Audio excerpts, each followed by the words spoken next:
என்ன ஒன்றும் பெருசாக இது கிடையாது, ஹலால் ஹராமும் பெருசாக கிடையாது, அந்த மரத்துக்கிட்ட போகக்கூடாது, அவ்வளோதான். கன்ஃபியூஷனும் ஒன்றும் கிடையாது, இவன் நண்பனா எதிரின்ட்டு. எதிரின்னு தெளிவாகவும் சொல்லியாச்சு.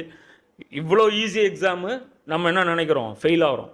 அப்போனால இப்ளீஸை ரொம்ப லைட்டாக எடுக்கிறோம். இதோ மனசில் ஊசலாட்டங்களை மட்டும் போட்டுட்டு அவன் ஓரமாக உட்காந்துட்ருக்கான். வேர்ல்டு பாலிட்டிக்ஸை அவன் தான் தீர்மானிச்சுட்டு இருக்கிறான். இப்ளீஸை வேறு என்னமோ நினச்சிட்டு இருக்கிறீங்க. நம்ம நரகத்துக்கு போகணுங்கிறதுல அவன் குறியாக இருக்கிறான். அப்போ அவன் சொல்கிறான், ஆதமே இவன் எல்லாம் சொல்கிறான், ஆதமே இவன் உமக்கும் உம்முடைய மனைவிக்கும் பகைவனாவான். இவன் உங்கள் இருவரையும் சுவனத்தில் இருந்து வெளியேற்றிவிடக்கூடாது, மேலும் நீங்கள் துன்பத்தில் விழுந்து விடவும் கூடாது அப்படின்னு நல்லா சொல்கிறான்.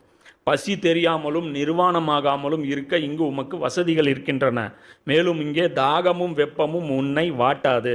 ஆயினும் ஷைத்தான் அவரை குழப்பினான்.